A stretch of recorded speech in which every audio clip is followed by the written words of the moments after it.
Well, good morning, everyone. I hope you had an incredible Christmas. I hope you've had some time this week to maybe slow down and take some time to be together with friends and family. We have a tradition at Harbor where we take the last Sunday of every year off just to allow our teams to reset, kind of take a breath before we step into the new year. But we're excited about being back with you next Sunday at our normal times, 9 and 10:45. I encourage you to start the year in church. That's also the kickoff of prayer week for us, and there's really no better way than to start your year in church and in prayer to really kick off your new year. I also just want to remind you that if you're watching this on December 31st when we usually gather, today is the final day that you can contribute to year-end giving. We would love for you to give to Harbor. As always, there's 3 ways that you can give, but they're all listed at harbor.church/give. So you can go there for your regular giving or to give towards our legacy campaign if you want to be a part of that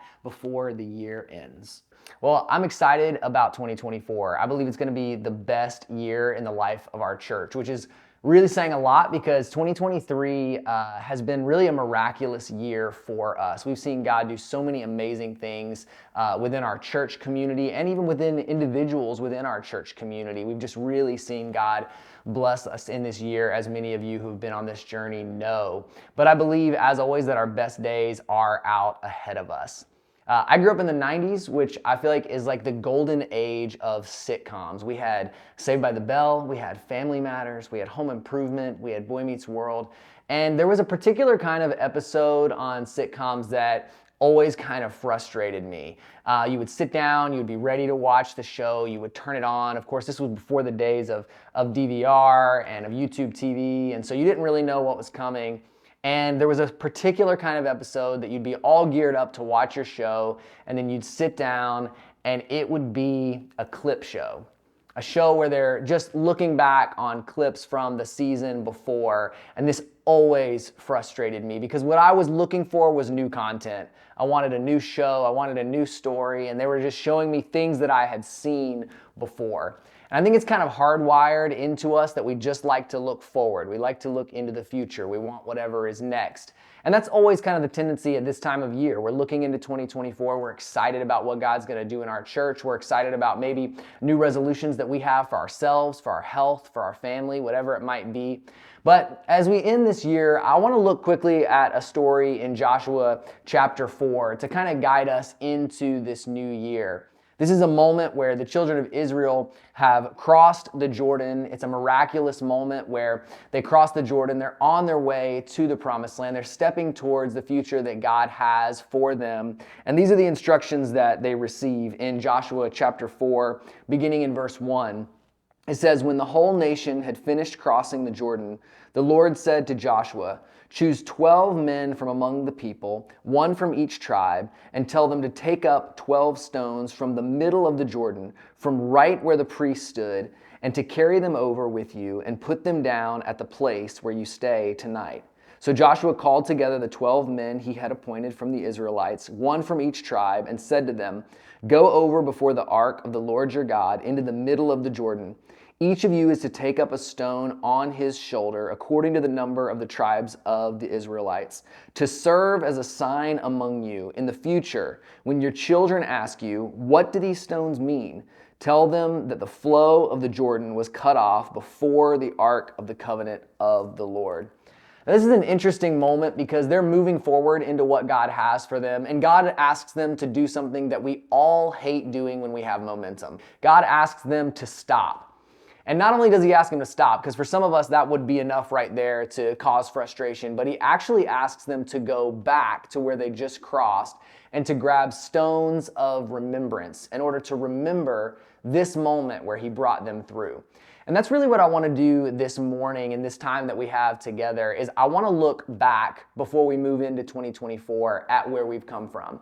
It's been an amazing, particularly end to 2023. This fall has been incredible. We've seen so many people added to our community, and I've just been reminded of all of the people that don't know or don't remember the story of how we got to where we are today and all of the things that God has done up until this point. In fact, just on a couple of Sundays ago, I had a conversation that kind of blew my mind, if I'm honest. We were outside on the steps after the second service, and I was talking to a couple, and I asked them how long they'd been coming to the church, and they said, October 29th was our first Sunday. And for some of you, you may know that was our grand opening in our new facility on Main Street. And I said, oh, that's fantastic. I'm so glad you've been coming. And they said, yeah, how old is the church? And I said, well, it's 2 years old, a little over 2 years old. And they said, oh, and you've been at this location for the entire time, right? And I could not believe that they didn't know that their very first Sunday was our first Sunday at that facility, that they had no idea of the history of the church and of the places that we have been and have come from. And so this morning, I know for some of you who have been around, this might feel a little bit like a clip show. This might feel a little bit like looking back on things that you already know. It might be stories that you've already heard. But I want to encourage you this morning, even if you know these stories, even if as I start to lead in, you know where it's going, take a moment, still watch, still engage, and remember the places that God has brought us. And that really begins right here in this room in a season of our church that we affectionately refer to as the living room days. In 2020, my family moved here to Sarasota in order to plant Harbor Church. And if you remember 2020, nothing went as planned. We had a plan to launch in September of that year. But because of COVID, because of the restrictions of gathering, we were really unable to meet. And so we started doing just kind of informal gatherings at a local coffee shop that had outdoor space where we were still allowed to get together. And we built a small team of people who said, hey, we're ready to commit to building this church in Sarasota. And we really felt like we should start meeting weekly at that time. And so in September of 2020, rather than having this big launch that we expected to have where we would kind of publicly let people know we were here, about 8 of us started meeting right here in our living room every single week, just praying and believing for what God would do through Harbor Church. This time in our history was super significant in that it really began to shape the vision and the culture of our church as a church that believes in the power of prayer and that prioritizes the presence of God. Because really what we realized is that we were stripped of any of the cool things that might draw people. We were simply meeting in our living room, worshiping, praying, and believing for what God would do. But throughout that fall, even though we weren't publicizing, even though we weren't doing any big campaigns, we quickly outgrew our living room. And so we were praying where would be our next place to meet. And I never forget, I got a call from one of our fellow living roomers at the time, who even now is a huge part of our team. Bethany Jones called me and said, I'm actually shaking right now because I just had a conversation with a family friend who has a space that we can meet in. And so we went and we looked at this space, and in February, after several months of meeting here in our living room, we moved into Sarasota House of Prayer. And at this time, we still hadn't officially launched the church. We were just doing what we were calling launch team gatherings each and every Sunday, really laying the vision, laying the groundwork for what would be the foundation of our church. And so we moved those launch team meetings to Sarasota House of Prayer, which gave us kids space where the kids could meet and gave us more space for the adults to meet. And it was incredible because at that time, we actually had an amazing thing happen. Now, as we had been gathering in our living room, these were mostly believers who were really just sowing into and believing for Harbor Church to be an amazing place for people to come and encounter the presence of God. But what happened as we moved into Sarasota House of Prayer is people did start to bring their friends and family a little more. And one of the very first people to join our launch team and to be a part of Harbor Church in the living room days was a guy that many of you know if you've been around, but his name is Billy Lopresti, and he's been a huge part of our team. And in our first gathering at the Sarasota House of Prayer, he brought his dad. And he had been believing for his dad to receive Christ for a very long time. And on that first Sunday that he brought his dad, not even to a service, but to one of our launch team meetings, something amazing happened. I've been involved with Harbor basically since the beginning. I went to the Overton for one of the first interest meetings and immediately felt a connection with Jordan and Kristen, and we were there for the first living room service. And we were moving out of the season of the Rippey's living room into Sarasota House of Prayer, but it was still just team meeting. So it was really people that were meeting to talk about kind of the deeper things of church planting, really, I guess. But my dad was in town, and my dad was always encouraged to hear me talk about the things of the Lord, although he was an unbeliever. And my dad and I had sat through this very moment multiple times before, and so with heads bowed and eyes closed, Jordan gave everybody a chance to respond to Jesus, and he raised his hand, he responded. It was almost like a prophetic sign that my dad got saved in a moment like this. We had spent a significant season in the Rippey's living room, literally praying out loud for Harbor to bring in the lost. And so it really was a moment for me to be like, we're on the right track, and this is what we're believing for as a church. To see a city revived and to see the reach of the Lord's kingdom come through Harbor. I'm excited just to be in the atmosphere and environment of what he's doing here. I realize there are no limits to what could come next.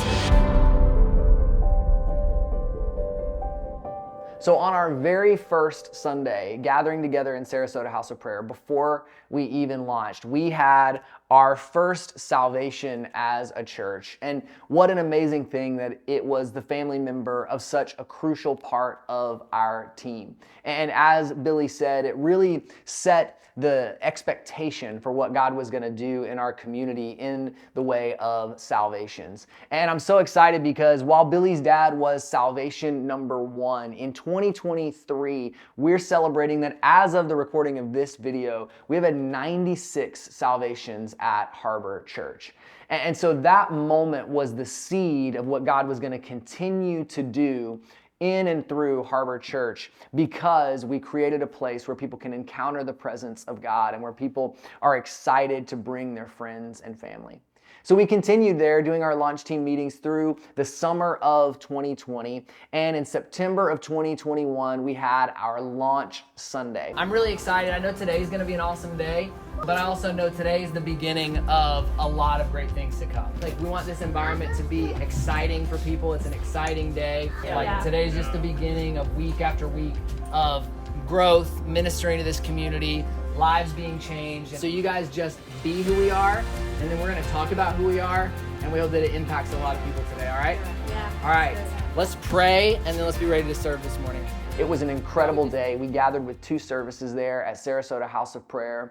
We saw people connect to community. We saw people connect to God. We saw salvations. And really, we felt like at that moment, we were off to the races. And we had an incredible first year as a church plant. One of my favorite things that we did within that first year was we began supporting our partners in Villa Japón, Nicaragua. And we had made it known before we launched that we really wanted missions to be a huge part of the Harbor Church story. And so we committed, before we even launched, we committed to taking a team of people from Harbor Church to build homes, to minister to that community, to help with the feeding programs that were there in that community. And so we did. Our very first year, we took a team of 6 people from Harbor to minister at Villa Japón and to begin laying the groundwork there. One of the things that we did while we were in that community was we built a home on a church property. And this church is a church that we have had a connection to for many, many years. We've gone to this community and we've served, and they had started a new location in Villa Japón, but they had not built a building, and they had this plot of land, and the pastor's wife walked me through that land and showed us the places that one day they would build a building. And so that year, we built a small house on that property so that the pastor and his family could live out there and could minister in that community as they made plans to ultimately build a building. And I remember on the last day of that trip, I actually took a gallon-sized Ziploc bag and I put on a glove, and I just went and I grabbed a huge chunk of mud out of the center of that property. I wrapped it up in trash bags, I wrapped it up in a towel, and I put it in my suitcase. And I think, breaking international customs law, I brought that huge chunk of mud home, and I broke it up into 6 containers like this and put small pieces of the dirt in there, and I sent it to the 6 team members from that first trip. And I said, we are taking new ground and new territory, not just in Sarasota, but all around the world. And I said, I want you to remember this dirt as a stone of remembrance, because we're going to return to that property someday and we're going to build a church. And then we're going to return to that property and we're going to see that church full of people. Now, when I sent these, I didn't know how long it was going to take us to get there. We were a brand new church. I knew that it would probably take somewhere between $15,000 and $20,000 for us to actually someday build a facility on that property. And at the time, that might as well have been $1 million. But we went into the fall of 2021 and we had an incredible 1-year anniversary at Harbor where we celebrated at the Sarasota Orchestra all that God had done and had been doing in our church. And we set the pace for our next year. And we set out this vision theme of on the other side. And we talked about how so often the miracles that we're looking for on our life are on the other side of a challenge, or on the other side of an act of faith. And that took us into our legacy giving season. And that year we had an incredible legacy giving year where our church gave over $65,000. This blew us away. We had actually expected somewhere in the neighborhood of $20,000 to $25,000. And so much came in above and beyond what we expected that we were actually able to move into the next year knowing that we were going to be able to build the church there in Via Japón. And that brought us into 2023, which, as I've said, has been a miraculous year for us. And it really began right out of the gate. In January of 2023, we began to see ourselves hit capacity at the Sarasota House of Prayer. And there's all these little stories along the way, but one of them that I'm so thankful for is we were literally running out of chairs at Sarasota House of Prayer. We were often pulling chairs out of offices, out of kids' rooms, out of any place that we could find chairs to seat people. And one day I actually went to a birthday party of a family in our church, and they had this beautiful setup for the birthday party. And while the birthday party was beautiful, the one thing that kept catching my eye was there were all these black folding chairs all over the property. And I thought, I don't think they rented these chairs. And so I started a conversation with them. I found out that they actually owned a bunch of black folding chairs. And that may not seem like a big deal to you, but at the time to us, we were like, man, this is actually an answer to prayer. And so I don't want to say stole, we borrowed those black folding chairs and have yet to return them. But each and every Sunday, we would go into the space at Sarasota House of Prayer, and we would set up these black folding chairs in addition to the chairs that were already in the space. And there were so many Sundays where there were people all the way backed up to the sound booth. Many of you sat in some of those black folding chairs, lining the back of the room, lining the side of the room, adding them on to the ends of rows. And it really rolled on through the spring. We had an incredible Easter that we spent at the Sarasota Event Center where we saw record attendance, we saw salvations that day. And so we moved into the summer with so much momentum and so much excitement about what God was going to do in the summer. And the summer is really where we began to see our legacy giving at work. We had incredible serve days where we were able to serve amazing nonprofits in our community like Harvest House, like Mothers Helping Mothers, Solve Homes, who we have an incredible relationship with. And our serve days are some of my favorite days of the year because it's really seeing the community at work serving the community. Because so many of you turn up to serve and to give of your time and of your resources that day. But those days are also completely funded by our legacy giving. And so we're coming in and meeting whatever need they have said that they need out of the giving that you so generously gave earlier in the year during our legacy giving. And so we had some incredible serve days throughout the summer of 2023. And then it came time for our trip to Via Japón, Nicaragua. And we took about 4 times the amount of people that we took the year before. We had nearly 30 people join us for our trip to Via Japón, Nicaragua. And because of our legacy giving, we built homes there. And then we had an incredible time actually seeing the fulfillment of the vision to build a church on that facility. A seed that had been planted over a year before that honestly we thought we would maybe do within the first 3 to 5 years of our church being in existence. And in year 2, in trip number 2, we were actually able to go and build that church facility. We're here in Nicaragua, and the reason that we're committed to returning to this country is that the people of Cristo Rey, the people of Villa Japón, they've truly become family along with our partners at Hope Project International.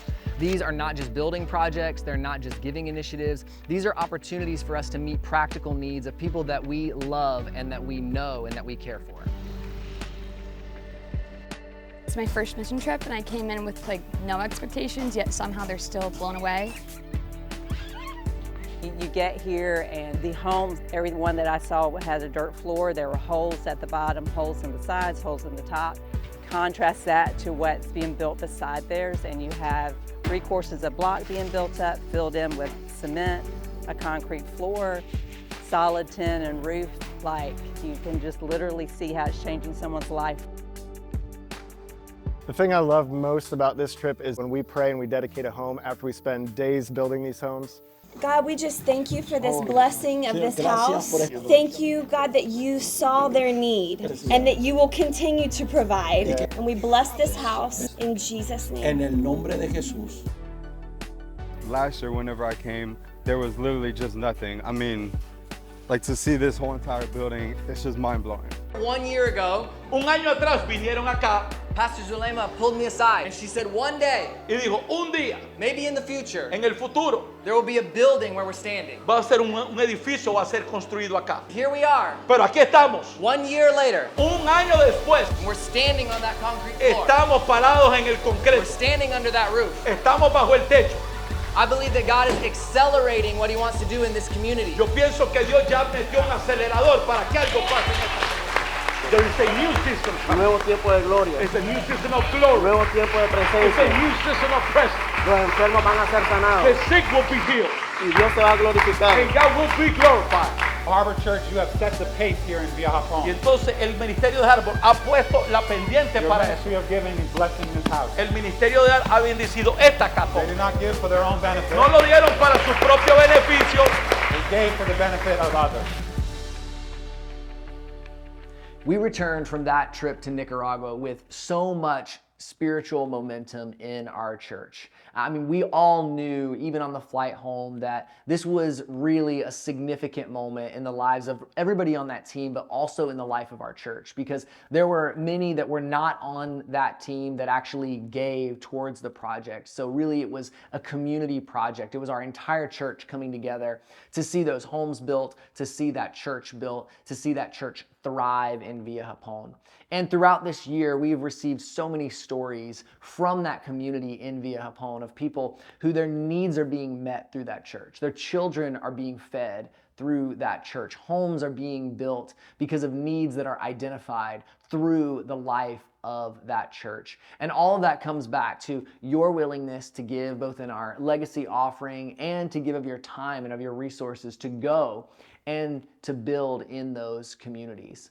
And so we really brought that emphasis on souls and on investing home. And in August of 2023, we had what we called Invite Sunday to kind of kick off the fall. It was the second week of August. And I remember it being a really significant time where that first week of August before Invite Sunday, we gave everybody cards and we asked them to write on those cards the name of somebody that they've been believing for to find salvation, somebody that they've been believing for to connect to the life of a local church. And on that day, we had 83 cards brought in with 83 names that represented 83 souls. And throughout that week, our team would gather and we would pray over those 83 cards. We would pray over those 83 names. We knew those 83 names going into Invite Sunday.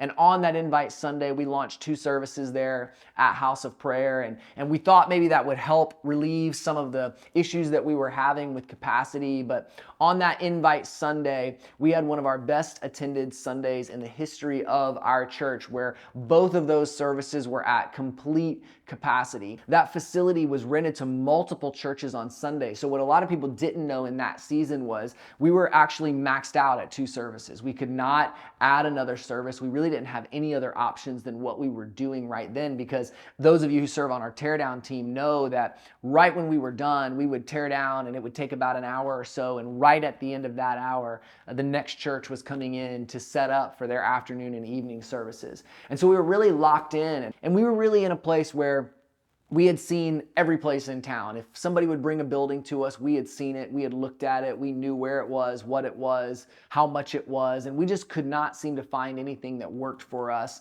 And many of you will remember that we had a hurricane in the fall, and one of our team members actually borrowed my car during that season because he was in between cars, and we didn't want him to not have a car during the hurricane in case he needed to get somewhere. And so he borrowed our car, and the day after the storm, he was actually going to drop our car off to us, but he wanted to go downtown and just really check out if there was any damage or see if there was any flooding. And he was driving around downtown, and he happened to pass 2100 Main Street. And he saw a sign out front that just said available. He snapped a quick picture of it, and he drove to our house to drop off the car. And he said, hey, while I was out, I saw this sign on this old Christian Science church. And I don't know if it's for sale. I don't know if it's for lease, but I took a picture of the sign. So we hopped right back in the car, and Garrett and Kristen and myself and Kristen's brother, Cade, we all drove down and we walked around the building and we checked out 2100 Main. And from the outside, it looked like it could be perfect, but it was really hard to tell what was going on the inside. And so we started kind of feeling doorknobs just to see if by chance there was any way that we could get in. And believe it or not, the back door to the facility was unlocked when we were walking around. So we actually went in that back door, which is now our nursery space, and we walked through the entire facility. We gave ourselves a tour that day. How are we in here right now?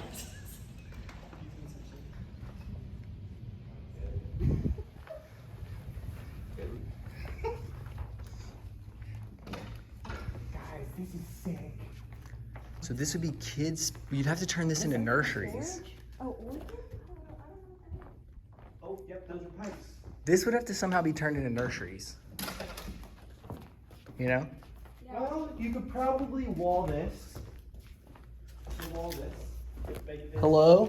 We were a little bit creeped out. We didn't know what we were going to run into in there. We didn't know if there were people living in there. We didn't know what might be in there. But we walked around the entire auditorium and what is now our nursery space. We peered in the windows of what is now our elementary and 3 to 5 space. And we immediately knew that this space would serve our community in an amazing way. And so we called the next morning. We told the realtors that we wanted the space, and miraculously, they told us that it would take us up to a month, maybe 2 months to get a commercial lease on the space. And we asked if they could get it done in 12 days. Because just 12 days from them was our 2-year church anniversary, and we really wanted to make that announcement. And they worked hard, we worked hard, and 12 days later, we made the announcement that we had secured a lease on our first facility for 2100 Main Street. What's up, everybody? We are so excited because we're standing outside of Harbor's new building. This space is such an answer to prayer, located on Main Street in the heart of Sarasota. Yeah, being in a location like this is truly God doing beyond what we could ever imagine. We're so excited to restore this beautiful, historic facility. We know that tons of amazing life is going to happen in this place. People are going to encounter God. People are going to get married in this space. We're going to dedicate a lot of babies in this place, and we want you to be a part of all of it. So make sure to mark your calendars for the grand opening on October 29th. We can't wait to see you there to celebrate with us. I'll never forget the excitement of our church the day we made that announcement, knowing that after just 2 years that we had a home to call our own for the next several years. And so we immediately got to work. Every single wall was painted. Every single floor was either refinished or replaced. We had to do work on sound and lighting and video. I mean, it was a huge undertaking. And so we hear that 59 days number a lot, but the truth is that we lost a lot of time up front in actually getting the keys, making sure that our insurance was squared away so that we could actually have occupancy. And so we did the entire remodel of 2100 Main in 39 working days. And that, again, is because of the generosity of our people who a year before, and this is what I think is so significant, a year before we had given in the legacy offering towards a building. Now, at that time, we did not have a building. We had no prospects of a building. We just really believed that in 2023, God was going to open the door for a building for our church. And so our church generously gave towards a building that did not exist. generously gave in faith, believing that if we prepared, God would open the door. And the only way that we were able to complete that renovation in 39 days is because nearly a year before, we had given in faith and believed that God was going to open that door. And so when it opened, we were ready to step into it. 59 days ago, one of our team members saw a sign out in front of this building that just said available. And 12 days later, we announced that we had a lease on 2100 Main Street as our first home for Harbor Church.